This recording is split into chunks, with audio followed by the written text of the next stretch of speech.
Ada orang joget di atas Quran, divideokan viral.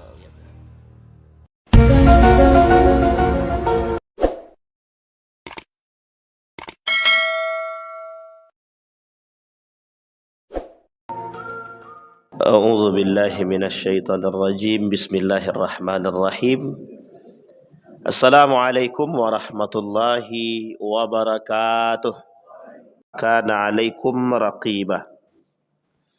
Puji syukur kehadirat Allah dengan mengucapkan alhamdulillahirabbil alamin, bersalawat kepada Nabi dengan mengucapkan Allahumma salli ala Muhammad wa ala ali Muhammad fil alamin innaka Hamidum Majid.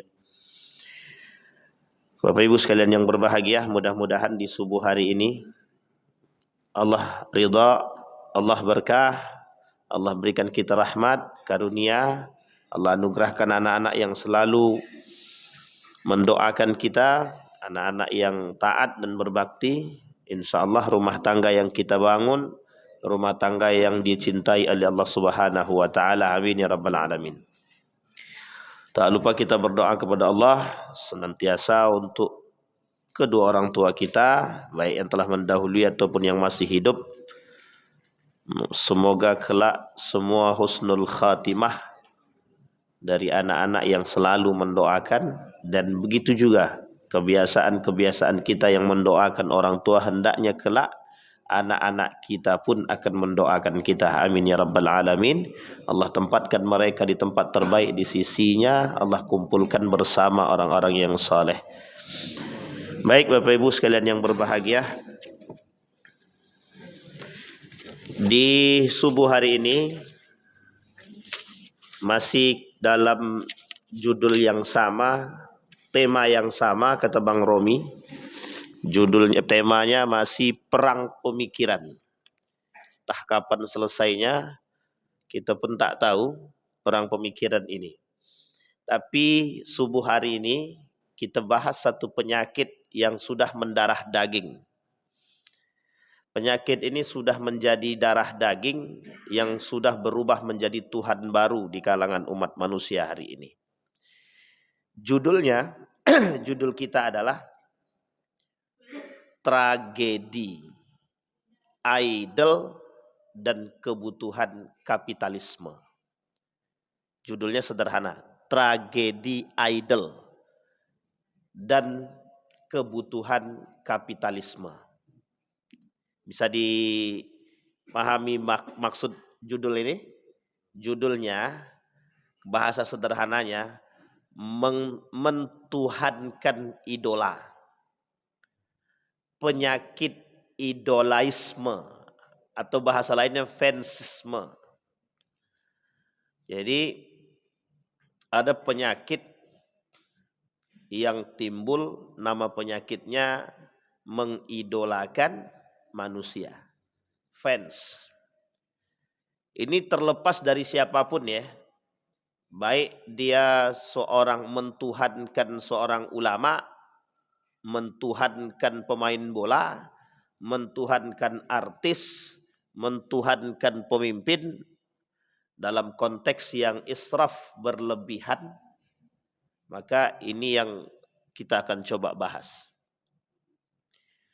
Kalau kita kembali kepada sejarah,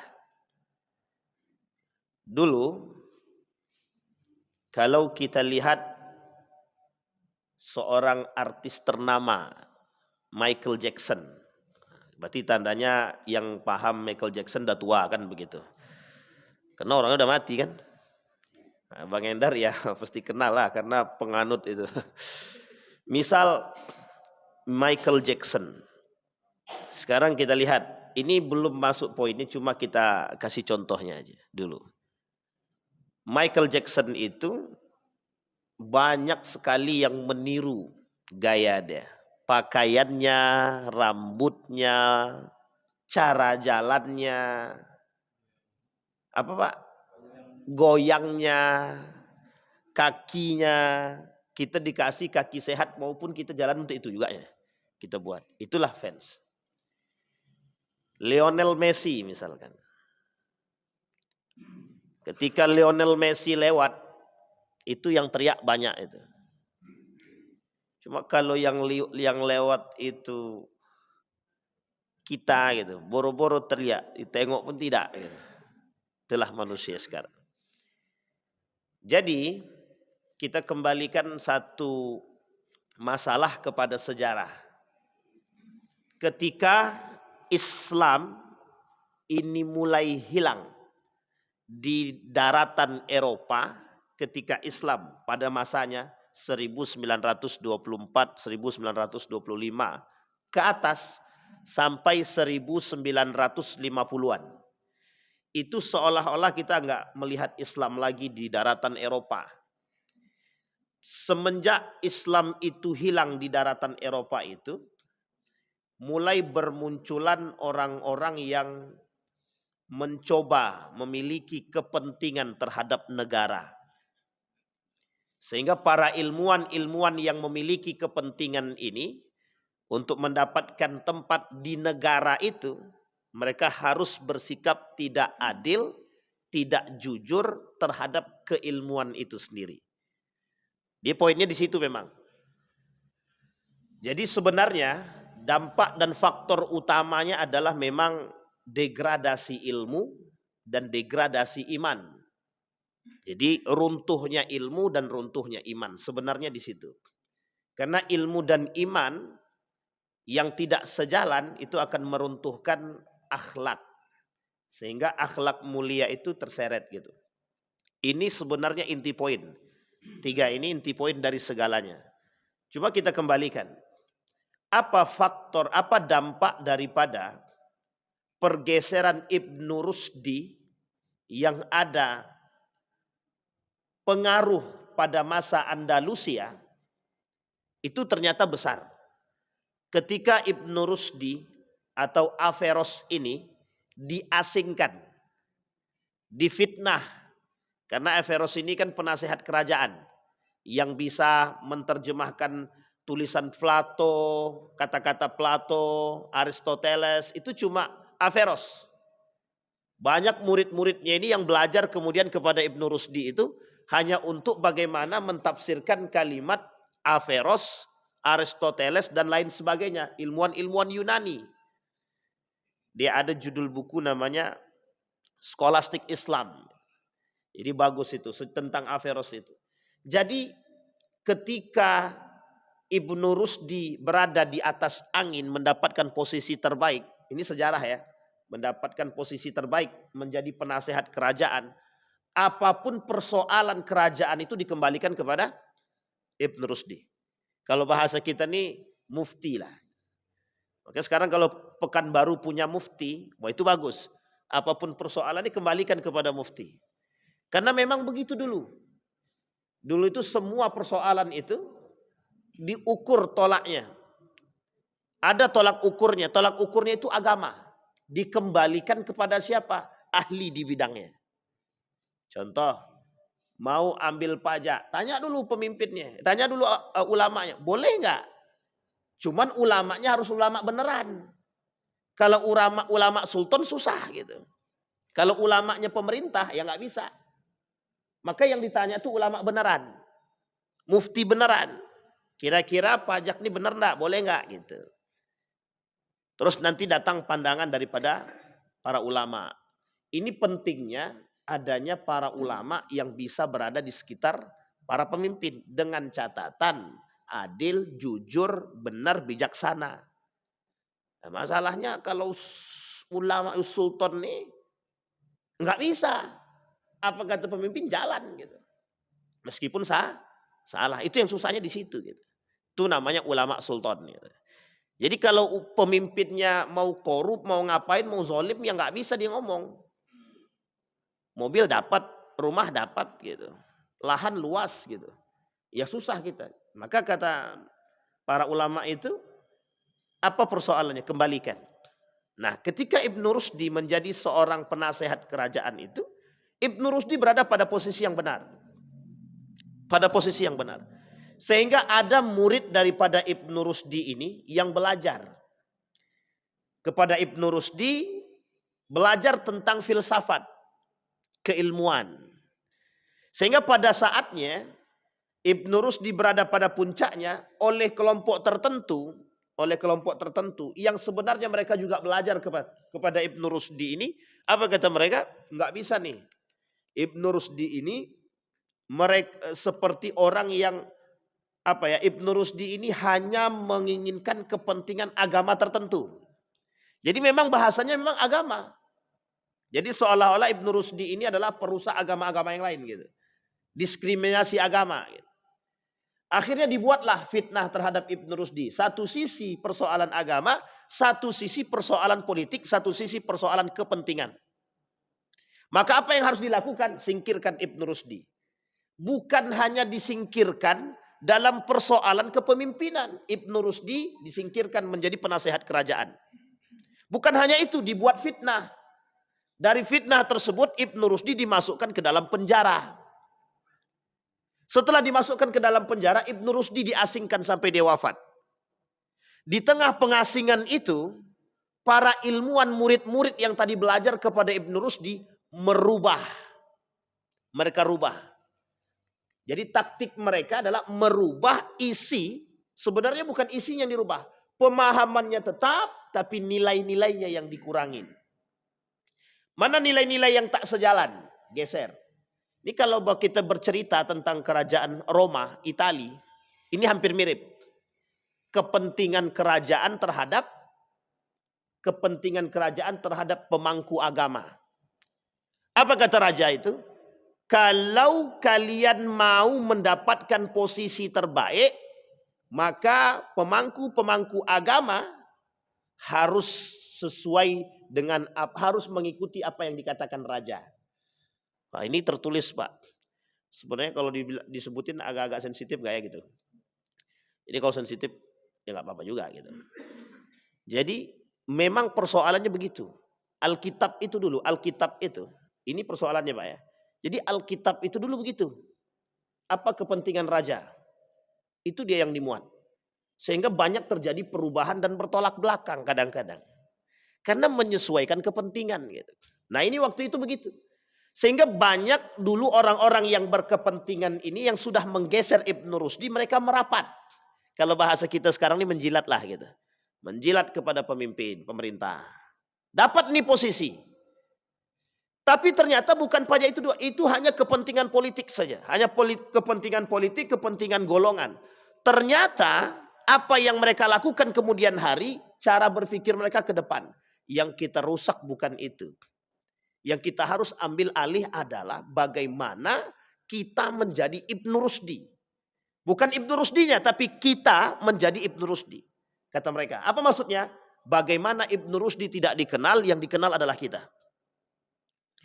Istilah Karl Marx dan lain sebagainya, Marco Polo dan lain sebagainya, para ilmuwan-ilmuwan barat itu tidak ada satupun yang bisa lepas daripada pemikiran Ibnu Rusdi. Tidak ada. Tidak ada yang bisa lepas yang persoalan sosial. Tidak ada yang bisa lepas dalam pemikirannya Ibnu Khaldun. Tidak ada. Sulit kita temukan, Pak. Karena ulama sekarang cerdas-cerdas. Setelah mereka teliti, ternyata banyak pengaruh pemikiran Ibnu Khaldun dan Ibnu Rusdi dan beberapa ulama yang lain itu yang mempengaruhi daratan Eropa yang hari ini dikenal. Cuma, ada cumanya.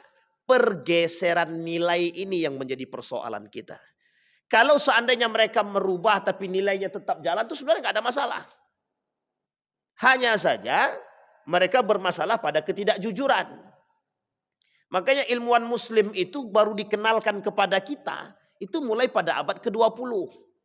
Sebelum itu kita nggak kenal itu, Pak. Bapak Ibu boleh cek deh dalam sejarah. Nggak ada itu. Ilmuwan muslim itu dikenalkan itu nggak ada. Bahkan orang tahunya cuma itu-itu aja. Padahal banyak sekali ilmuwan muslim itu. Kita ambil contoh Ibnu Hayyan gitu. Siapa yang tahu Ibnu Hayyan? Mungkin kita sekarang kalau ditanyakan siapa Ibnu Hayyan, paling kita buka Google. Mbah, siapa mbah gitu. Baru kita tahu. Kalau enggak kita nggak kenal itu Ibnu Hayyan itu siapa. Karena memang itu tujuannya. Bagaimana caranya ketika Ibnu Rusdi sudah disingkirkan Ibnu Rusdi ini, maka ada hal lain yang harus mereka lakukan ke depan. Apa hal lain yang harus mereka lakukan? Merubah pola pikir daripada masyarakat Spanyol ketika itu untuk menghilangkan Islam daripada bumi Andalusia. Bagaimana caranya? Harus dibuat, harus. 1800-an itu. Coba bayangkan. Digeser Pak, Islam tuh digeser. Jadi seperti seolah-olah, oh ini bukan saatnya masamu, sekarang masa kami. Gitu. Boleh lihat dalam sejarah Perang Mu'tah, kapan waktu kita cerita tentang Perang Mu'tah itu. Antara Islam dan Romawi. Itu masuk dalam kategori cerita penggeseran. Gitu. Pergeseran. Nah kita kembalikan pada poinnya. Jadi ketika posisi sentral Islam sebenarnya bukan Islamnya, sebenarnya bukan Ibnu Rusdi sebagai pahlawan Islam, bukan. Hanya saja Ibnu Rusdi dimuliakan karena ilmunya dan agamanya gitu. Ibnu Rusdi ini dimuliakan karena ilmu dan agama. Tapi memang fitnah itu besar. Fitnah itu besar. Sehingga dibuatlah fitnah, disingkirlah Ibnu Rusdi. Kemudian para ilmuwan barat muncul. Ilmuwan Eropa muncul. Kemunculan mereka berada dalam dasar tekanan. Kemunculan mereka untuk menggeserkan nilai. Ingat ini kalimatnya baik-baik Bapak Ibu ya. Menggeserkan nilai. Artinya apa? Tidak ada urusan agama di situ. Makanya mereka katakan ilmu bebas nilai. Karena yang digeser pertama sekali dalam ilmu itu adalah nilai. Maksudnya bagaimana? Sekularisasi, sekularisme, ya sekularisasi lah bahasa itu. Sekularisasi atau sekularisme. Memisahkan dulu kepentingan negara dengan kepentingan ortodoks, agama, religion. Pisahin dulu. Ntar baru tatanan negaranya kalau sudah benar dalam arus logika, selesai. Agama singkirkan dulu. Ntar kalau udah nggak benar, kembalikan kepada agama. Begitu dia. Oh ini udah rusak nih. Ini mesti disebabkan karena pengaruh agama nih. Pengaruh orang-orang yang bawa nih. Maka ini disebut dengan orang-orang beragama pada saat itu disebut dengan ortodoks. Mereka sangat ortodoks. Gitu. Sehingga posisi agama itu sangat-sangat sulit waktu itu. Apa tak lagi Islam. Semenjak disingkirkan Ibnu Rusdi, Andalusia hancur, selesai. Tidak ada namanya bahasa yang disebut dengan Islam. Tidak ada. Timbulnya kebencian-kebencian. Yang mereka buat adalah ini disebabkan Islam. Sehingga kebencian masyarakat Eropa terhadap Islam itu disebabkan faktor tersebut. Jadi doktrinnya jelas. Nah kita ambil contoh sederhana. Bapak Ibu kalau buka video, nanti ada orang dalam video-video baik YouTube ataupun di Facebook itu, ada orang pakaian muslim, kemudian mereka bersorban. Di Eropa sekarang ini sedang dibuat kasus-kasus begitu untuk menjelekkan Islam itu. Dibuat pakaian muslim, pakai sorban. Masuk ke toko, lemparkan tas. Seolah-olah itu bom. Dilempar nih, orang lari. Keluar berhamburan tuh dari toko tersebut. Sebenarnya sederhana video itu menunjukkan kepada kita. Terorisme. Tapi terorisme, indikasi terorisme yang mereka lihatkan adalah cirinya muslim. Pakaiannya jubah, pakai surban. Ini sebenarnya strategi lama yang mereka buat untuk membenci Islam. Artinya ada oknum-oknum tertentu yang berada di dalam pura-pura menjadi seorang muslim, tapi dia buat kekerasan atas nama Islam. Inilah bahasa teror. Jadi sebenarnya begitu, untuk merusak itu begitu dia. Sehingga rusak apa? Ini sudah lama, 1800-an itu pernah terjadi. Ketika penyingkiran Ibnu Rusdi begitu. Bagaimana caranya citra Islam harus buruk? Maka mereka harus bisa berada pada posisi tersebut. Maka dijelekkanlah Islam tersebut. Kebencian orang terhadap Islam pada masa itu sangat tinggi. Sampai pada tahun 1900-an, 1970 ke bawah. Itu bencinya bukan main terhadap Islam itu. Bencinya bukan main. Sampai nama saja, kalau namanya Muhammad geser. Maunya namanya siapa? Ya terserah, pokoknya jangan Muhammad, jangan nama-nama Islam. Nggak bisa Pak. Pakai nama Islam salah, pakai nama Muhammad salah, Ibrahim salah. Tapi pakai Abraham boleh. Pakai nama Yusuf salah, pakai nama Yosef boleh. Jadi Harus sebegitunya mereka bencinya dengan Islam itu. Jadi ketika lihat orang muslim, karena apa? Dampak daripada doktrin sebelumnya, Pak. 1800 mereka sudah bangun itu. Jadi frame terhadap kebencian Islam itu sudah mereka bangun 1800-an lebih. Semenjak Andalusia runtuh, habis. Bayangkan, ketika mereka ingin menghancurkan Islam. Nah, kemudian Bapak Ibu sekalian yang berbahagia, ketika Turki Utsmani runtuh. Turki Utsmani runtuh 1924 itu, 25 itu. Habis Islam habis. Inilah masa akhir daripada Islam itu terakhir. Bahasa Islam itu terakhir. Kalau bahasa sejarahnya begitu. Tidak ada lagi yang disebut dengan Islam. Yang ada adalah Eropa. Maka Islam ketika itu identik dengan Timur Tengah atau Timur. Sementara Barat ketika itu identiknya adalah Eropa. Maka disebutlah pertarungan pertarungan Barat dan Timur. Nah, jadi bahasanya Barat versus Timur. Bahasa ini doktrin. Bahasa ini bahasa untuk merusak. Seolah-olah yang datang dari Timur Tengah itu rusak. Yang datang dari Timur Tengah rusak. Ini kental banget, Pak. Ketika saya jadi mahasiswa, itu bahasa ini kental banget. Apa kata dosen saya itu?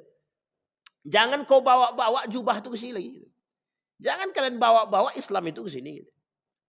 Sampai hanya dari pakaian sampai daripada pemikiran.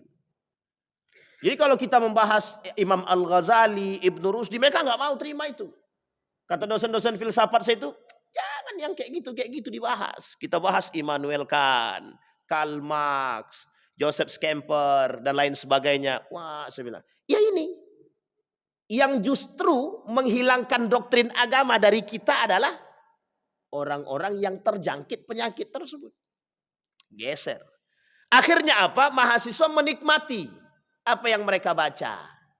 Seperti filsafat para ahli filsuf barat. Tapi mereka anti terhadap filsuf muslim. Makanya banyak yang kenal Karl Marx tapi nggak banyak yang kenal Nabi Muhammad secara baik. Banyak yang kenal, mahasiswa tuh banyak yang kenal Karl Marx secara baik ketimbang mereka mengenal Muhammad dengan baik.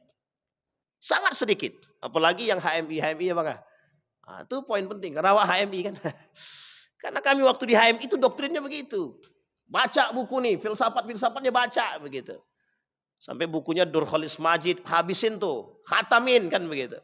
Tapi memang doktrinnya itu. Itu doktrinnya. Nah sekarang pertanyaannya, apa kaitannya dengan idol? Apa kaitannya dengan idola? Apa kaitannya dengan fans? Kita lihat Pak. Setelah runtuhnya Islam di Turki atau runtuhnya Turki Utsmani, ada sejarah setelah itu. Apa sejarah? Perubahan yang disebut dengan Islam kembali. Islam asing di telinga umat muslim ini. Muncul peradaban barat. Muncullah bahasa yang disebut dengan westernisasi. Baratan. Sekarang apa yang terjadi? Para ilmuwan barat dengan gaya berpikir yang bebas nilai tadi, mereka munculkan satu ideologi yang disebut dengan gerakan liberalisme. Artinya membuat mereka berpikir bebas, apapun yang mereka buat bebas. Mereka mau buat seperti apapun silahkan. Tidak ada masalah. Yang penting kreatif. Yang penting tidak ditekan. Yang penting bebas. Berbuatlah. Lakukan sesuka hati. Asal itu baik. Masalahnya asal itu baik itu tidak punya standar. Baik itu tidak punya standar. Makanya kalau kita temukan ada anak berhubungan badan dengan orang tuanya. Ada anak berpakaian terbuka. Sekarang biasa memang. Ini saya ambil contoh. Kenapa di Eropa itu orang telanjang sekarang tidak ada nafsunya? Itu biasa. Karena tiap hari itu yang ditengok. Setiap hari lihat orang yang terbuka. Sehingga mohon maaf Pak ya. Itu boleh dicek boleh Bapak Ibu lakukan penelitian terhadap laki-laki Eropa. Lebih senang mana? Wanita tertutup atau terbuka? Tertutup. Nggak suka dia wanita-wanita terbuka sekarang itu. Coba bayangkan. Tapi dampak daripada pemikiran sebelumnya Pak. Dampak dari itu. Akhirnya apa? Sesuatu itu terbiasa. Makanya kalau kita katakan orang Indonesia sekarang ngikut barat itu terlambat sebenarnya. Orang udah nggak nafsu itu dengan perempuan yang mohon maaf nggak pakai baju itu. Sekarang saya tanya bapak-bapak nih, khususnya bapak-bapak misalkan. Ada perempuan nggak pakai baju sama sekali. Cantik banget gitu misalkan. Bidadari gitu. Lewat di depan tapi nggak pakai baju. Nggak pakai sehelai benang pun. Kira-kira apa yang dia pikirkan? Mesti gila kata dia tuh. Gila tuh perempuan tuh gitu. Dalam benak kita begitu. Begitulah sekarang kondisinya di sana itu. Jadi mereka tak lagi berpikir hal-hal tersebut gitu. Sehingga memang pengaruh itu besar. Nah, ketika barat menjadi penguasa, kalau bahasa lainnya itu ditambah dengan perubahan bahasa dan budaya itu, bergeserlah nilai-nilai budaya yang islami tadi di sana. Muncullah yang disebut dengan westernisasi. Nah, westernisasi ini untuk membudayakan budaya barat ini butuh figur. Maka dicarilah orang-orang yang bisa dijadikan figur. Apapun yang dibuat figur ini mesti bisa diikuti. Bagaimana caranya? Harus dibuat. Harus dibuat. Kalau bahasa kemarin itu, ada yang bilang begini, apa benar pacu jalur itu bisa mendunia gitu deh. Melalui tariannya. Tapi ini sebenarnya bahasa sampingan ya, bahasa sampingan. Kata dia, mana mungkin, itu mesti kerjaannya adalah orang-orang yang rajin di bidang teknologi. Jadi bagaimana caranya ini bisa viral. Maka dimasukkanlah ke lembaga-lembaga tertentu yang bisa memviralkan secara masif. Jual gitu. Oh gitu, bisa. Apalagi sekarang. Sekarang ini beli viewer bisa. Bisa ya bang? Oh, berapa satu itu? 100.000 berapa? Serius lah nanya nih. Gitu. Misalkan YouTube, Bapak Ibu punya YouTube gitu. Pengen viral, cepat hari ini besok viral, bisa tuh. Beli dulu viewer. Cuma sebenarnya sederhana kalau begitu kata Nabi. Itu udah sampaikan Nabi dalam hadis itu. Kata Nabi, kencingkan sumur Zam-Zam itu. Kalau pengen terkenal, kencingkan sumur Zam-Zam. Fatu'raf, kata dia. Selesai itu. Kita tinggal kencingkan sumur Zam-Zam. Nggak usah sumur Zam-Zam. Kasus Mekah. Kasus di Mekah itu pada tahun 1900-an itu pernah terjadi. Dulu Ka'bah itu pernah masuk terorisme di dalam Ka'bah itu. Di dalam Masjidil Haram itu. Diikat semua Pak. Semua jamaah haji itu disandra itu. Heboh seheboh-hebohnya itu. Sangat heboh. Itu sebenarnya selesai itu. Makanya tinggal kencingkan sumur Zam-Zam, kencingkan Quran. Sekarang kan gitu. Ada orang joget di atas Quran. Divideokan viral. Gitu. Itu tapi viralnya kan gak sehat itu. Viral-viral gak sehat. Nah begitu contohnya. Jadi itu sudah dibuat dari dahulu. Maka dicari figur. Mana figur? Orang-orang yang mengangkat doktrin bahwa agama merusak, doktrin bahwa agama membunuh, doktrin bahwa agama itu merubah, doktrin bahwa agama itu adalah ortodoks, doktrin bahwa agama itu adalah sesuatu yang sangat keterbelakangan. Itulah doktrin yang mereka masukkan. Sehingga tidak lagi dibutuhkan agama. Kembalilah mereka kepada, nah yang menjadi sorotan adalah siapa yang cerdas secara berpikirnya. Sehingga ketika itu Bapak Ibu, setiap orang yang punya ide cemerlang, meskipun bertolak belakang dari nilai agama, itulah yang menjadi poin utamanya, figurnya itu. Sehingga figur-figur di sana, mohon maaf Bapak Ibu boleh lihat ya karakter orang barat itu, siapapun dia.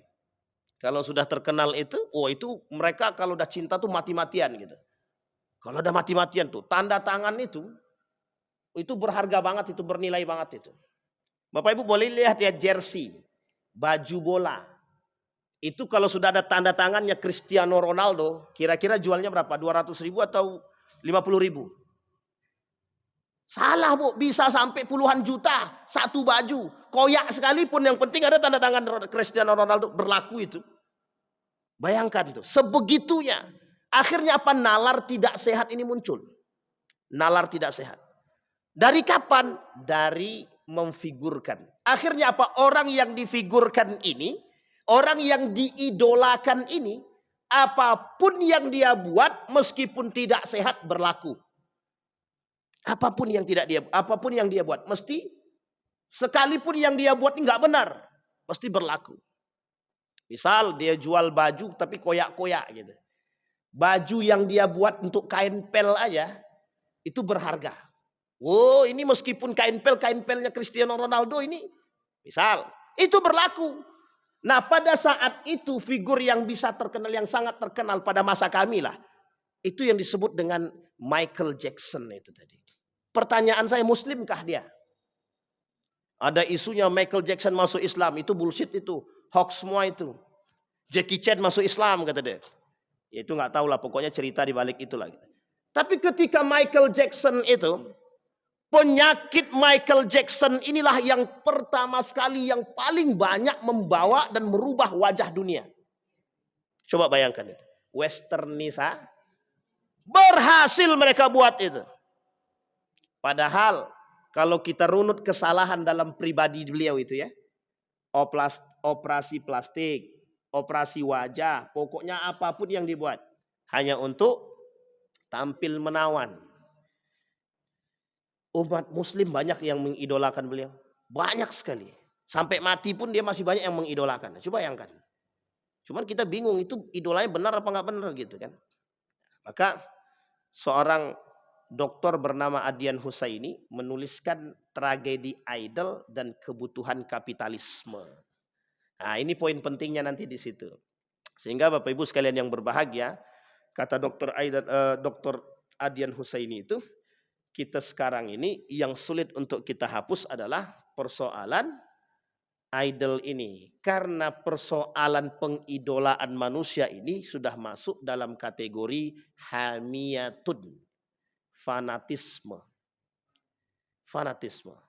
Kita ambil contoh. Anggap satu orang figur yang difigurkan. Misal orang Indonesia lah gitu. Kita contoh yang difigurkan itu Agnes Monica misalnya. Coba ada Bapak Ibu yang mencaci maki Agnes Monica itu.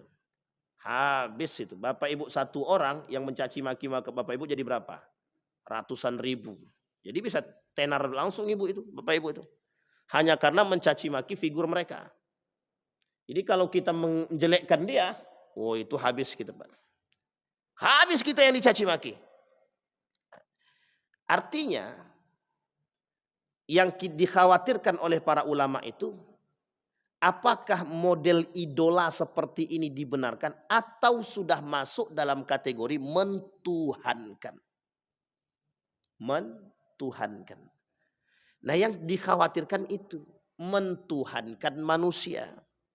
Maka selalu kita katakan syirik modern itu yang paling berbahaya adalah ketika mereka menyembah manusia. Coba bayangkan. Nah, Bapak Ibu sekalian yang berbahagia, para figur-figur barat itu bagaimana caranya masuk mereka ke sini? Jadi westernisasi itu, budaya barat itu bagaimana caranya budaya barat itu masuk ke Indonesia? Melalui public figure. Apa public figurnya? Artis. Makanya artis pakaiannya seksi, diikutin karena banyak fansnya. Gitu. Jadi mereka jualan apapun, enak nggak enak belakangan, karena ada fansnya gitu. Bapak Ibu nggak terkenal, buat seenak apapun, ya kalau nggak terkenal ya lambat gitu. Tapi coba Bapak Ibu buat makanan, setelah buat makanan, kemudian pasang fotonya artis ternama begitu. Besok rame yang datang, oh ini punya itu gitu. Coba bayangkan. Nah begitulah kondisi kita. Nah sekarang yang ingin kita luruskan adalah,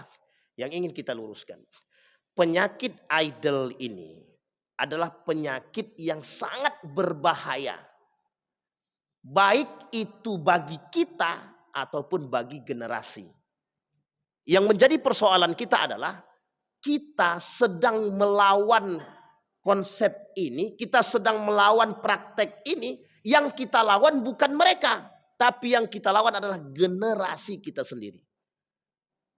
Nah ini yang poin pentingnya. Kenapa?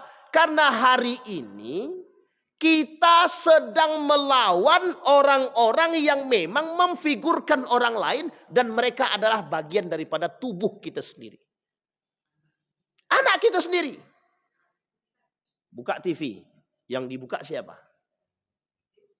Anak kecil umur 4 tahun bisa kenal Cristiano Ronaldo.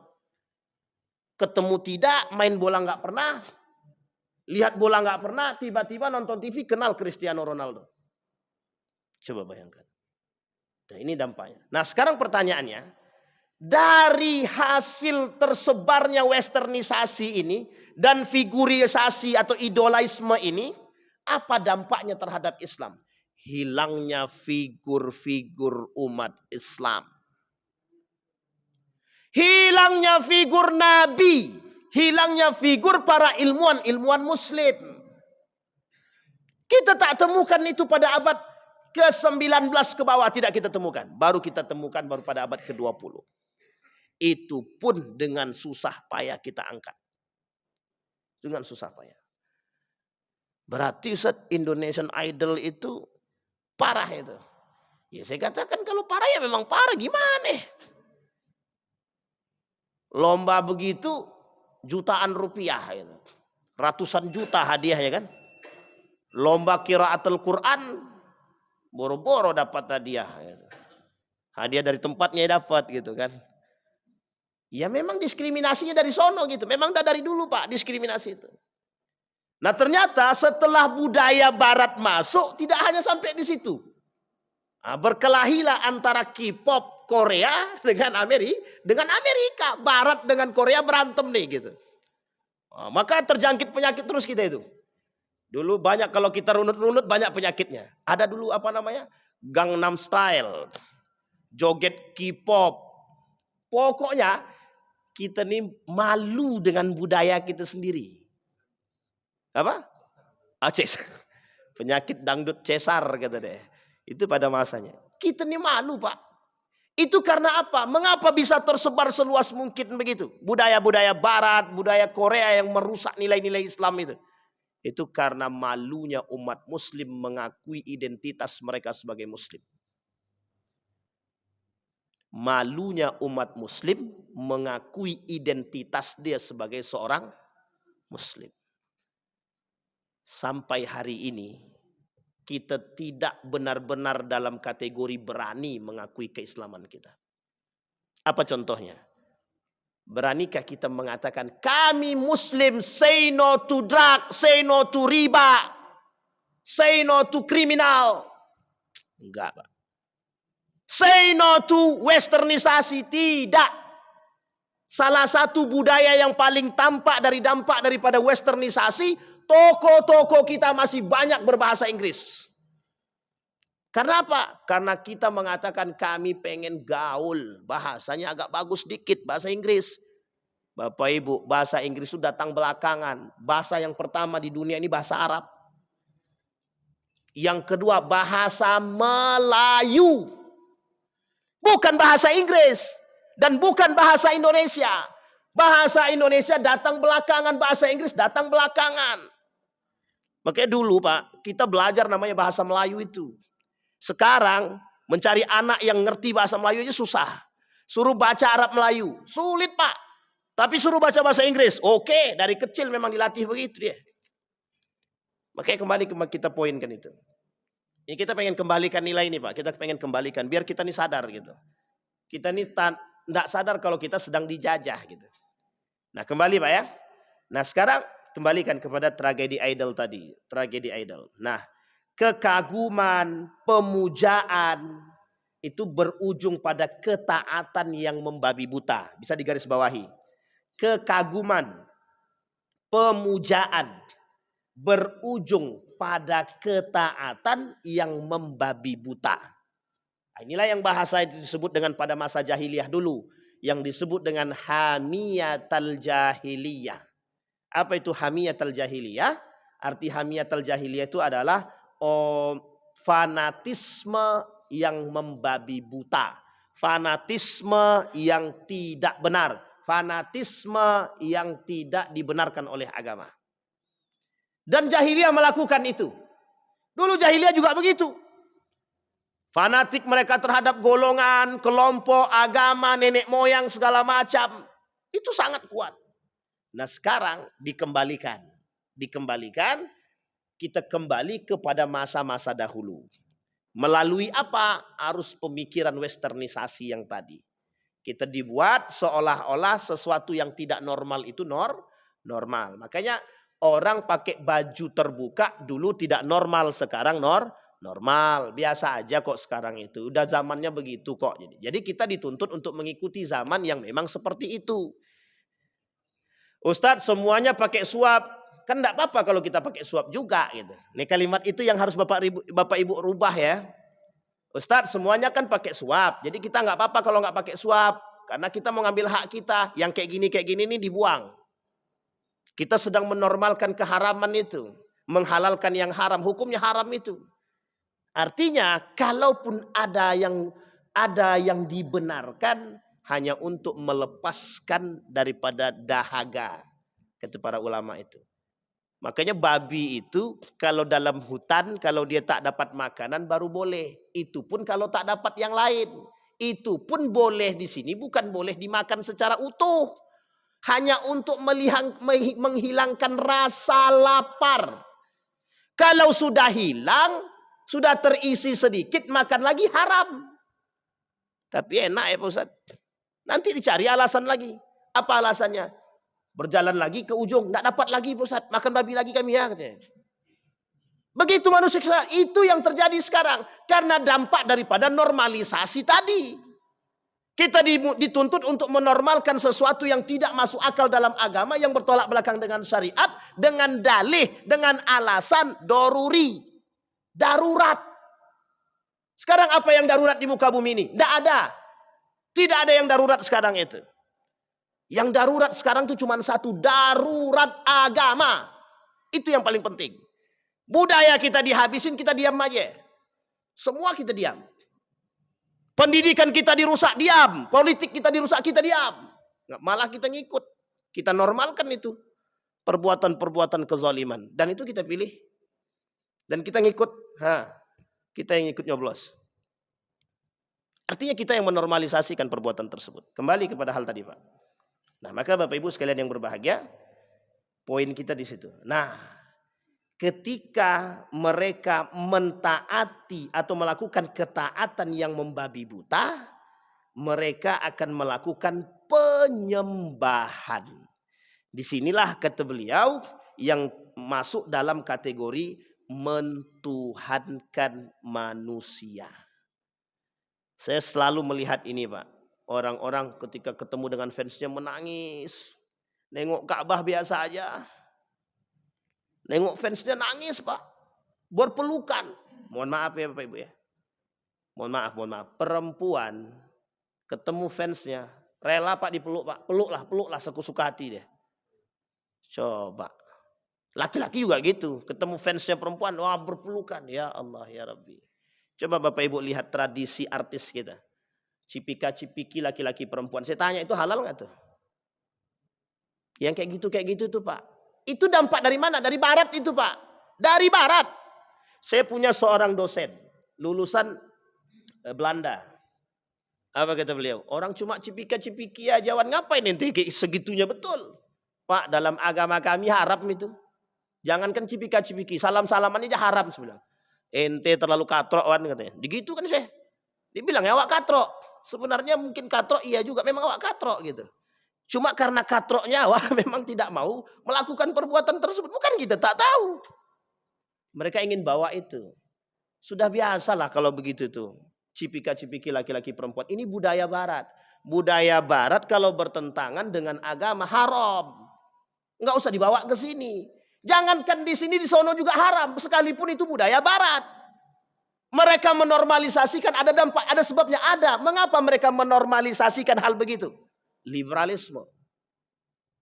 Jadi dari gaya berpikir mereka yang biasa tadi, akhirnya mereka paksakan itu Pak untuk biasa. Dipaksakan untuk biasa. Itulah poinnya kenapa Ibnu Rusdi harus diasingkan. Jadi dianggap kaku. Ibnu Rusdi ini datang dengan nilai yang kaku. Sehingga ketika orang-orang yang berpikir kreatif seperti ini dianggap orang yang pahlawan. Makanya pada saat gaya sekulerisme ini sampai ke Indonesia, itu Nurholis Majid dianggap pahlawan itu. Betul ya Bang Endar ya? Yang tua-tua mesti tahu karena seumuran kan gitu. Mereka dianggap pahlawan, pembela yang membela toleransi, yang membela hak asasi dan lain sebagainya.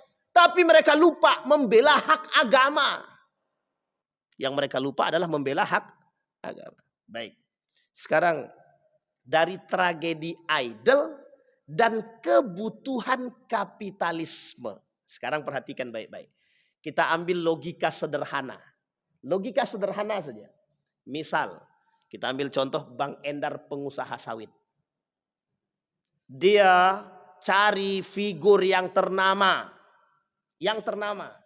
Siapa figurnya misalkan? Anggap saja Michael Jackson. Berhasil bangun kontrak dengan Michael Jackson. Kata Bang, pokoknya kau ku kontrak selama setahun ini. Selama setahun ini kau pokoknya silahkan sebarkan. Apa yang bisa kau sebarkan? Sawit-sawit aku. Termasuk pupuk-pupuk sawit aku. Kontrak setahun kita bayar 2 miliar. Misal, contoh.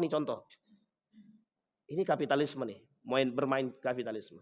Ini masih dalam promosi barang. Untuk jual beli, silahkan. Tapi ada yang lebih berbahaya. Loh, pokoknya promosikan budaya barat nih. Nggak usah pakai celana, pakai kolor aja. Kalau dalam setahun lu punya banyak peminat, kita buat baru. Apa yang kita buat sekarang? Yang kita buat celana koyak-koyak. Bagaimana celana koyak-koyak ini bisa tenar seantera dunia ini? Benar Pak. Saya pernah lihat itu. Celana jeans mereknya kita tahu. Itu robek. Masuk dalam Amazon. La ilaha illallah. Harganya 250 juta. Di sini jadi kain pel. Tapi yang beli banyak. Itu dijual tuh. Jadi kalau saya punya kawan itu. Dia datang ketika siapa yang datang ke Indonesia itu ya? Lionel Messi atau siapa begitu. Datang ke Indonesia. Dapat Pak dia Pak. Dia juga kebetulan jualan jersey. Dapat dia tanda tangan itu. Entah Lionel Messi itu siapa tuh. Dapat dia. Ditengokkannya itu mahasiswa sama kayak kita. Satu kelas itu. Ditengokkannya. Wan. Berapa kira-kira kami jual katanya. Berapa dijual Pak? 850 juta. Baju itu doang. Padahal baju itu sama aja kan. Cuma mahalnya tanda tangan itu. Padahal tiket pesawat nggak nyampe itu bolak-balik itu. Bolak-balik nggak nyampe 800 juta itu. Paham maksudnya kapitalisme di sini, paham Bapak Ibu ya? Kita sedang dibuat begitu sekarang. Dengan figur-figur tertentu, idola-idola tertentu untuk meraup keuntungan. Maka salah satu program yang mereka buat untuk meraup keuntungan itu menjual tubuh wanita. Miss Universe itu penjualan tubuh wanita namanya.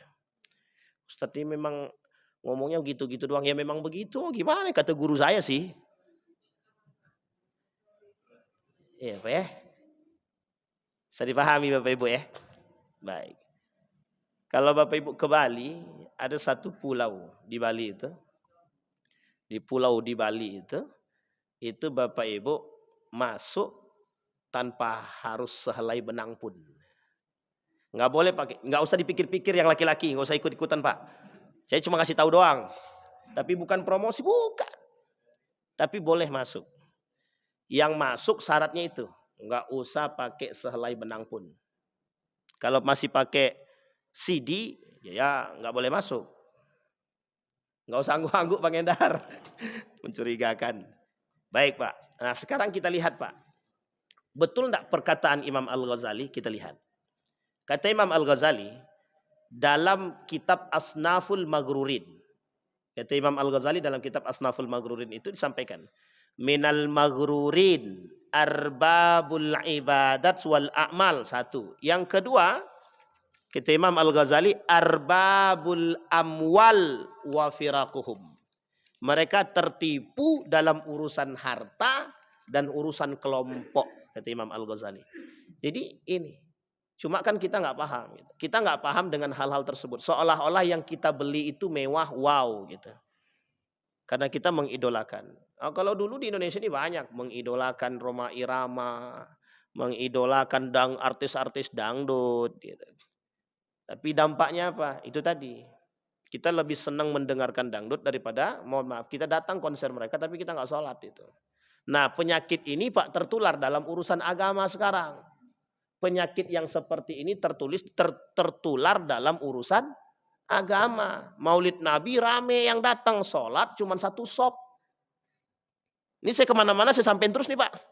Kemana-mana itu, mau Isra Mi'raj saya sampaikan, mau Maulid Nabi saya sampaikan, mau tahun baru saya sampaikan.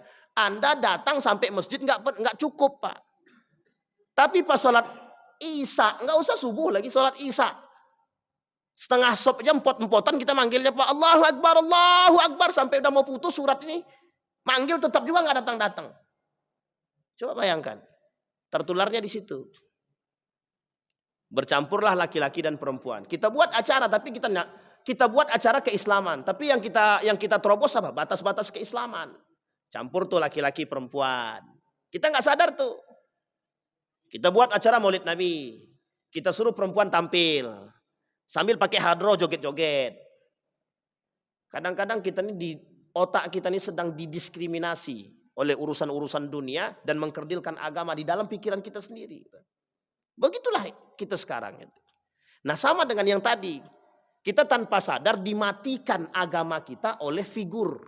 Dimatikan oleh idola. Nah, tanpa kita sadari orang yang melakukan idola tersebut meraup keuntungan.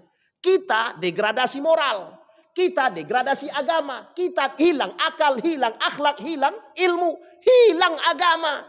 Mereka dapat untung, kita buntung. Buntung kita tidak satu. Kita buntung ekonomi, buntung agama, buntung akhlak, buntung moral. Habis Pak. Idola kita narkoba, kita narkoba. Idola kita minum khamar, kita minum khamar. Apalagi kalau idolanya bilang, sini duduk bareng minum. Astagfirullah wa atubu ilaih. Itu senangnya bukan main itu. Itu diceritain sampai seantero dunia itu, sampai ditulis di Facebook itu. Tadi malam aku duduk dengan Cristiano Ronaldo. Alhamdulillah. Oh tuh, langsung masuk ke Facebook. Di Facebook banyak yang komentar. Makanya kita katakan, yang komentar sama-sama nggak benar. Benar Pak. Kita ini gila. Nah bedanya dengan orang gila itu jelas kegilaannya. Orang sekarang gilanya nggak sadar. Yang dia gilakan adalah diri dia sendiri. Begini poin kita sekarang. Baik. Sekarang apa yang harus kita lakukan? Nah ini kita masuk Pak. Kalau bahasa guru saya namanya sihir idol namanya. Kata beliau itu sihir idol Tuhan. Ya memang kita disihir dengan idola-idola itu. Seolah-olah mereka yang idol itu, mereka yang mendapatkan figur itu menjadi poin penting. Nah sekarang yang harus kita lakukan adalah bagaimana kita mengembalikan ini. Yang pertama kata para ulama, figurkan baginda Nabi Muhammad SAW.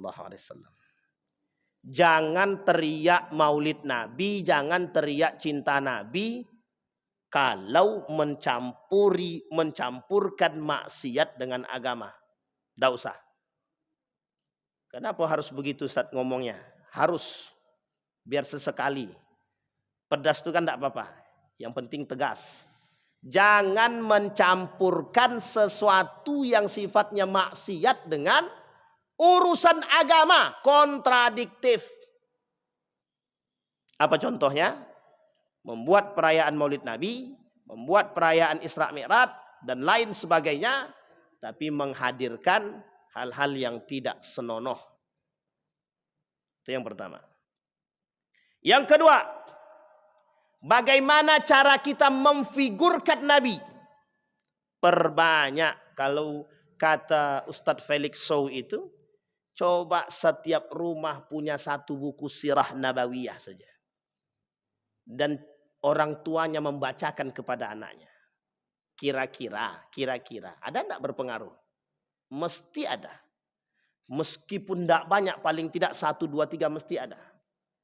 Sehingga mereka enggak kenal yang namanya figur-figur barat itu. Enggak kenal mereka. Dan kalaupun kenal mereka enggak akan memfigurkan. Tidak akan memfigurkan.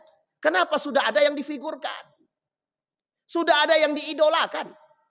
Tanam dalam diri mereka. Kenalkan mereka sahabat Nabi. Banyak Pak buku-buku tentang sahabat Nabi itu. Cuma karena kita nggak mau baca aja kan. Capek kami baca Ustaz. Memang capek. Sekarang udah banyak video-video. Tontonkan mereka itu video-video yang baik gitu.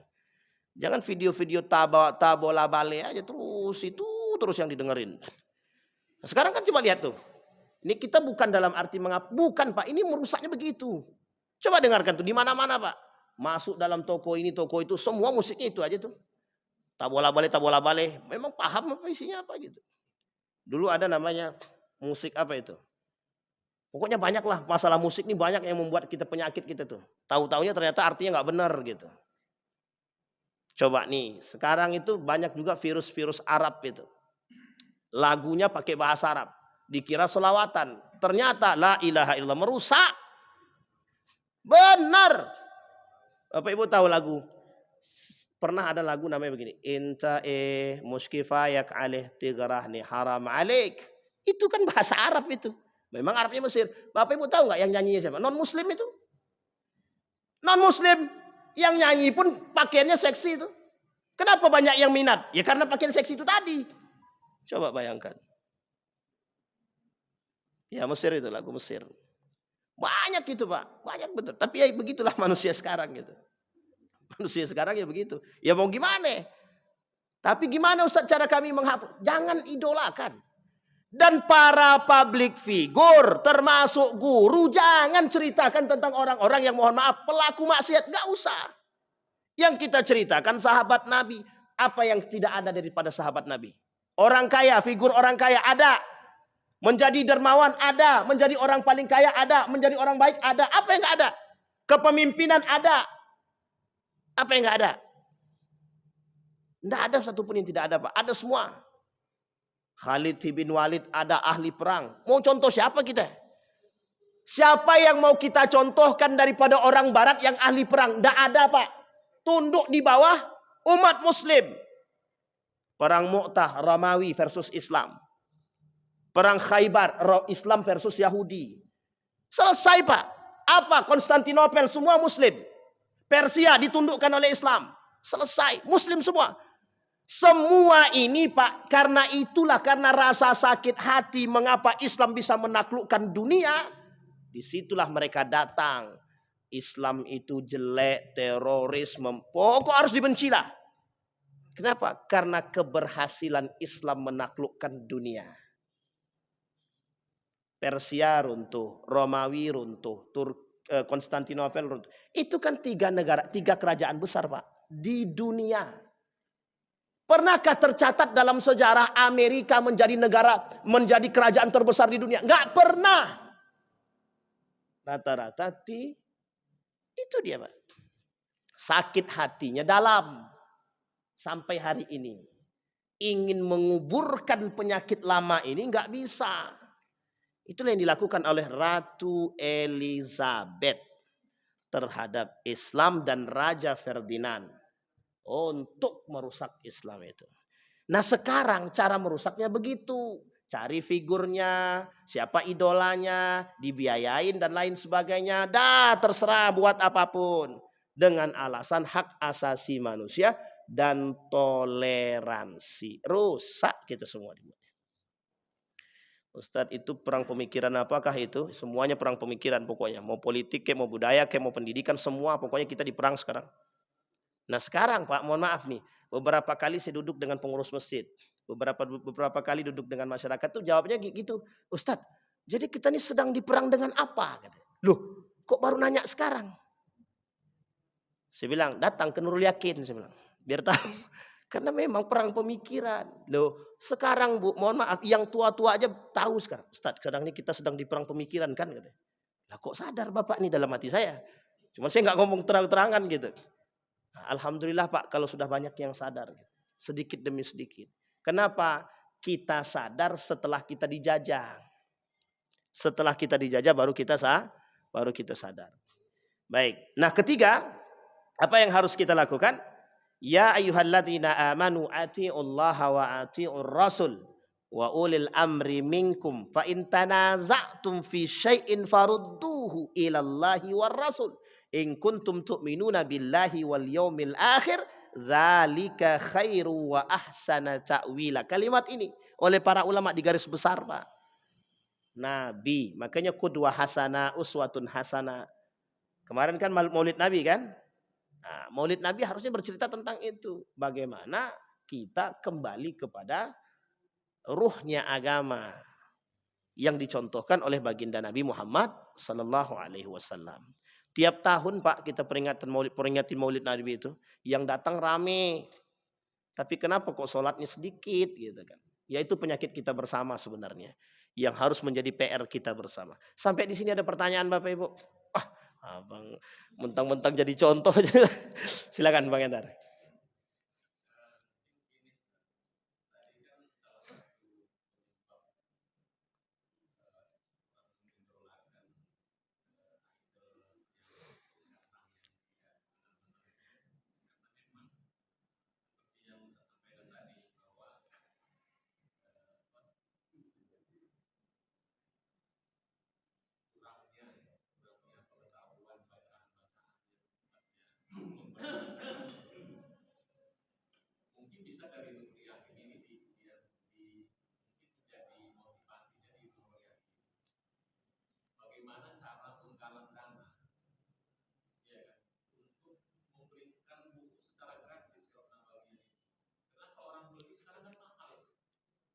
Benar, benar, benar, benar. Yang tebal ya.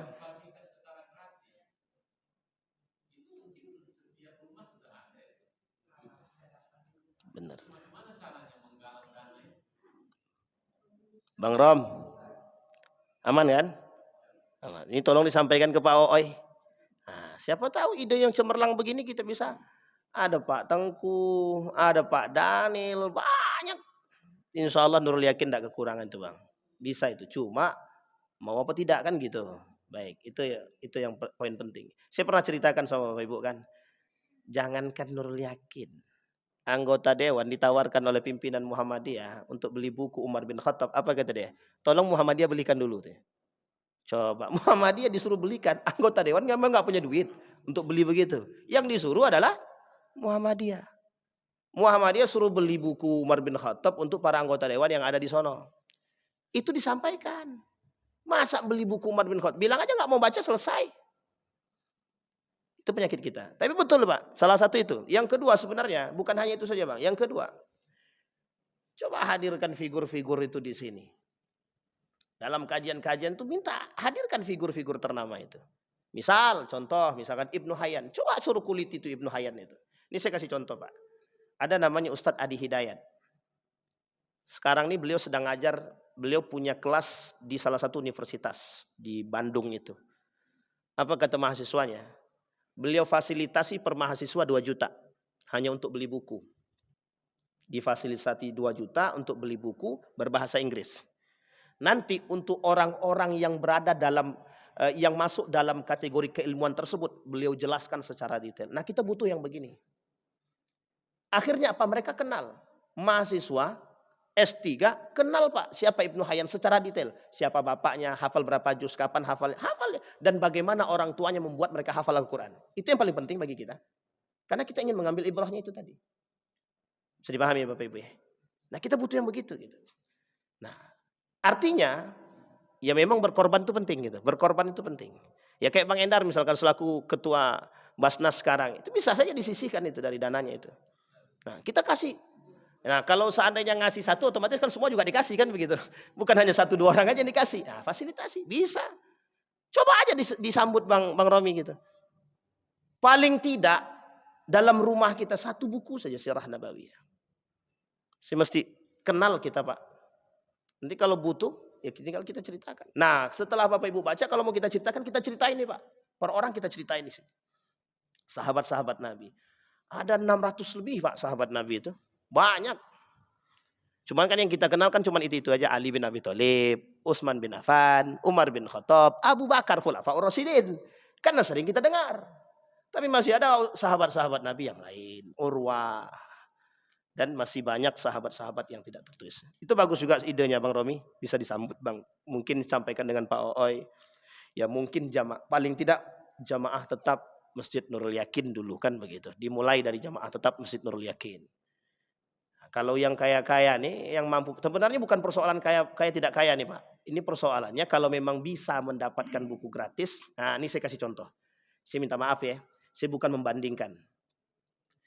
Jadi ada salah seorang misionaris. salah seorang misionaris ini untuk menyebarkan buku dia, mereka cetak sekian banyak buku. Mereka kasih gratis. Termasuk Syiah. Itu mereka kasih gratis. Tahu Bapak Ibu siapa yang dapat? Saya dapat. Dalam hati saya, ya kurang ajar yang ngasih buku nih gitu. Ya memang dia nggak tahu kita kan. Yang ketiga, saya sampaikan. Salafi Wahabi. Saya tak sedang mengkritik ya, tapi Salafi Wahabi. Bapak Ibu boleh datang ke Mekah itu. Bukunya dibagikan gratis itu. Tebal-tebal itu. Cuman untuk menyebarkan paham mereka. Mengapa kita nggak bisa begitu? Buku Risalah Ahlus Sunnah wal Jamaah karangan Syekh Hasim Al-Asy'ari. Ada terjemahan bahasa Indonesia. Coba sebarkan itu. Bukunya tipis saja. Cerita-cerita. Yang kayak gitu-gitu Pak. Tapi hati-hati. Kenapa? Kita berlawanan dengan kawan kita sendiri sekarang. Kami keliling Pak. Mohon maaf saya keliling kemarin. Di book fair itu. Book fair. Banyak saya temukan di book fair di mana-mana. Baik Islamic book fair dan lain sebagainya. Itu banyak buku yang bercampur aduk. Ini cara mereka merusak kita. Memang kita harus punya cara memang untuk melawan mereka. Mereka mencetak buku. Bukunya Islam. Tapi dalamnya sudah ada unsur syiahnya gitu. Mereka Islam. Tapi sudah ada di dalam buku itu campuran pola pikir yang dirusak gitu. Jadi disebarin tuh. Jualnya murah Pak. Bukan mahal. Murah saja. Maka mengapa anak-anak sekarang juga lebih kenal dengan para filsuf barat itu ya karena memang menjual buku filsafat barat ini juga tidak terlalu mahal sebenarnya gitu. Dibandingkan dengan buku yang Islam ini memang. Sirah Nabawiyah 200 lebih misalkan. Ibnu Khaldun 300 Muqaddimah gitu kan. Ya memang dengan buku yang mahal tadi mungkin ya itu tadi. Satu itu, yang kedua memang daya baca kita memang minat baca kita kurang, sangat kurang. Indonesia termasuk negara yang paling sangat jauh ketinggalan daya minat Kemarin kita suruh baca mahasiswa jawaban sederhana. Kami copy paste aja lah Pak, katanya, selesai katanya. Mahasiswa kita suruh baca jawabannya selesai aja. Bapak jelaskan aja biar kami yang dengarkan gitu. Jawab. Itulah mahasiswa sekarang. Mahasiswa S1, S2 podo wae rek. Ngono tok. Bapak yang bacakan biar kami yang dengarkan. Awak bacakan tidur dia. Apa nama tak ketelempang gitu Pak. Astagfirullah. Itu ya Bang Endar ya, Bang Romi itu bagus juga Bang. Kalau memang bisa kita fasilitasi dan sudah ada, beliau sudah oke juga kan, dan beberapa para jamaah saya kira oke juga itu untuk membeli hal tersebut, paling tidak Sirah Nabawiyah itu. Nah, nanti sambil jalan ini kalau ada enak memang kalau pada pegang buku sirah kita cerita, wah itu enak sekali itu memang. Cuman jangan pas lagi diterangin baca buku, akhirnya gak selesai itu. Nggak jadi yang cerita nggak juga ini nggak bisa didengarin. Baik, ada pertanyaan lain Bapak Ibu? Cukup ya? Silakan Tok. Waalaikumsalam warahmatullahi wabarakatuh.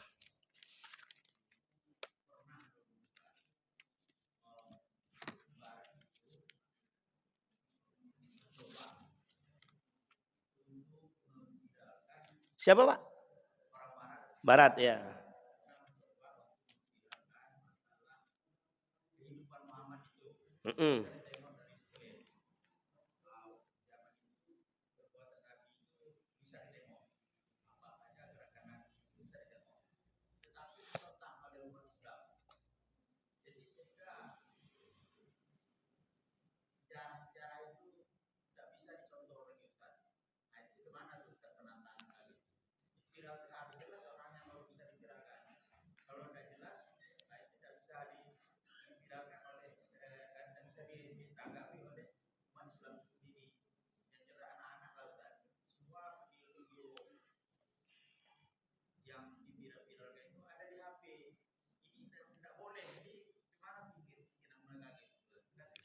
Baik.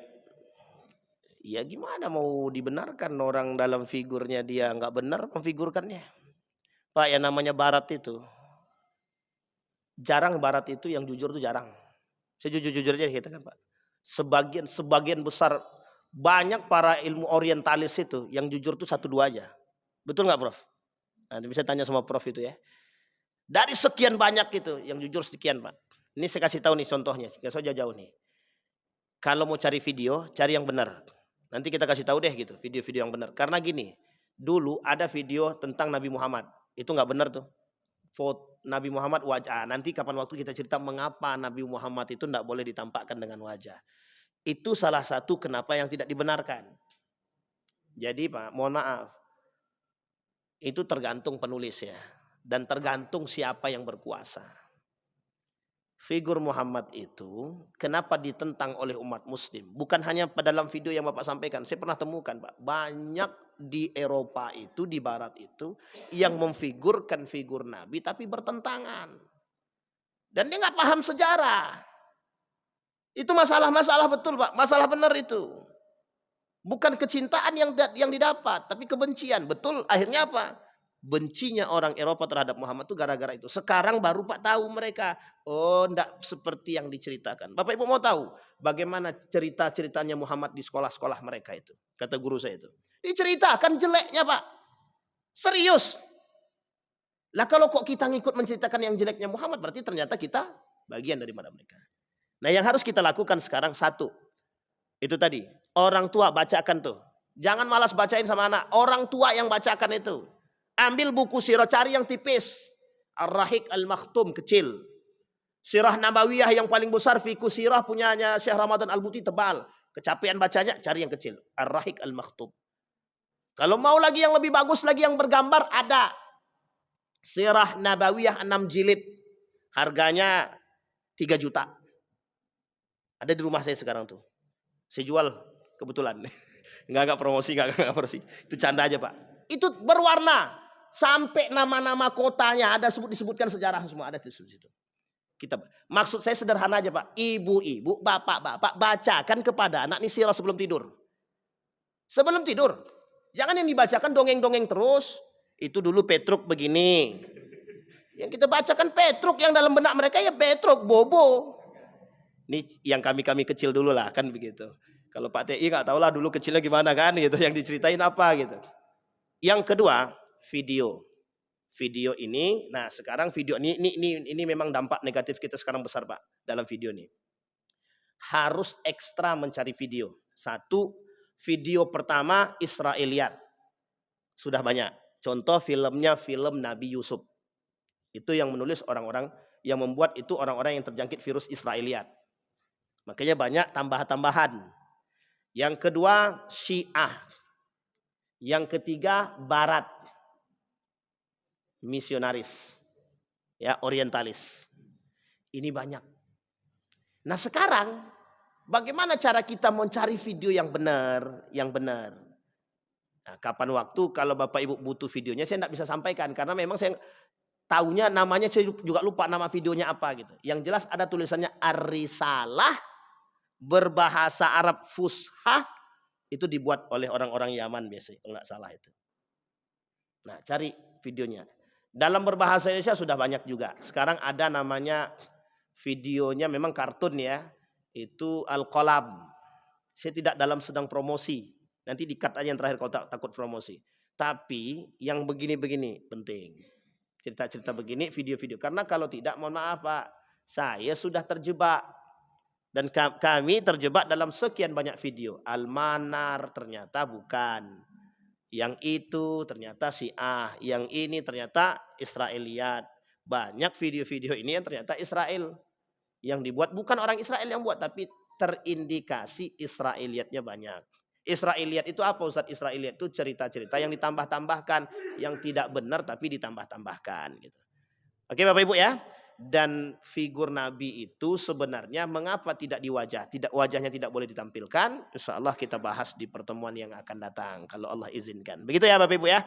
Nah kita punya potensi yang besar dari ide-ide cemerlang untuk kembali membangkitkan sirah nabawiyah. Insya Allah ini masanya kita. Ini zamannya kita. Insya Allah zamannya Islam bangkit. Amin ya Rabbal. A'udzubillahi minasyaitonirrajim. Bismillahirrahmanirrahim. Hamdas syakirin, hamdan naimin, hamdan yuafi ni'amahu wa yukafi'u mazidah ya Rabbana lakal hamdu kama yanbaghi li jalali wajhikal karim wa azimi sultanik. Allahumma salli ala Muhammad wa ala ali Muhammad fil alamin innaka Hamidum Majid. Allahumma faqihna fid din wa alimna ta'wil. Allahumma ansur man nasara ad-din wa akhdhul man khadhal muslimin. Allahumma arinal haqqa haqqa warzuqna ittiba'ah wa arinal batila batila warzuqna ijtinabah. Allahumma ighfir lahum warhamhum wa'afihim wa'fu anhum wa akrim nuzulahum wa wasi' madkhalahum waj'alil jannata mathwahum. Allahumma ya Rahman, Allahumma ansur ikhwanana al-mujahidin fi Palestin wa fi Gaza wa fi kulli makan. Allahumma dammiril yahud. Rabbana hab lana min azwajina wa dhurriyyatina qurrata a'yun waj'alna lil muttaqina imama. Rabbana atina fid dunya hasanah wa fil akhirati hasanah wa qina adzabannar. Walhamdulillahirabbil alamin. Assalamualaikum warahmatullahi wabarakatuh.